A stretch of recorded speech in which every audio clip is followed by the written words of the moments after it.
চরিত্র দিয়ে বোঝা যায় না বয়স কত। টানা এক যুগ ধরে একই রকমভাবে তার উপস্থিতি দর্শককে যেন বিভ্রান্তই করে, যে কারণেই হয়তো অনলাইনে এই অভিনেত্রীকে নিয়ে ভক্তরা সবচেয়ে বেশি জানতে চান তার বয়স কত।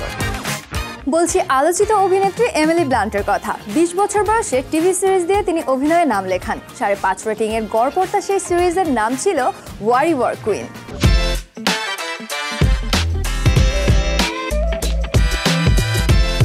2004 সালে মাই সামার অব লাভ সিনেমায় নাম লিখিয়ে প্রথম আলোচনায় আসেন। এমিলি ব্লান্ট এখনো সামাজিক যোগাযোগ মাধ্যম ব্যবহার করেন না। সর্বশেষ ওপেনহাইমার দ্য ফল গাইজ সিনেমা দিয়ে আলোচনায় এলেও তিনি সবচেয়ে বেশি আলোচনায় এসেছেন অ্যাজ অব টুমরো সিনেমা দিয়ে। এমিলি 4 মাসের সন্তান পেটে রেখে the girl on the train সিনেমার মারপিটের দৃশ্যে অংশ নেন। এটি ছিল তার দ্বিতীয় সন্তান। তার আগে 6 মাসের প্রথম সন্তান গর্ভে নিয়ে তিনি ইনটু দি উডস সিনেমার শুটিং শেষ করেন।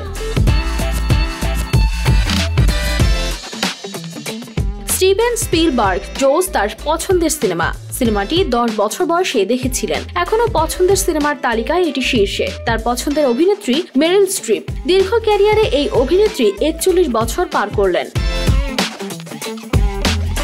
তার জন্ম 1983 সালের 23 ফেব্রুয়ারি। অনেকেই এই অভিনেত্রীর উচ্চতা নিয়ে প্রশ্ন করেন। তার উচ্চতা 5 ফুট 7 ইঞ্চি।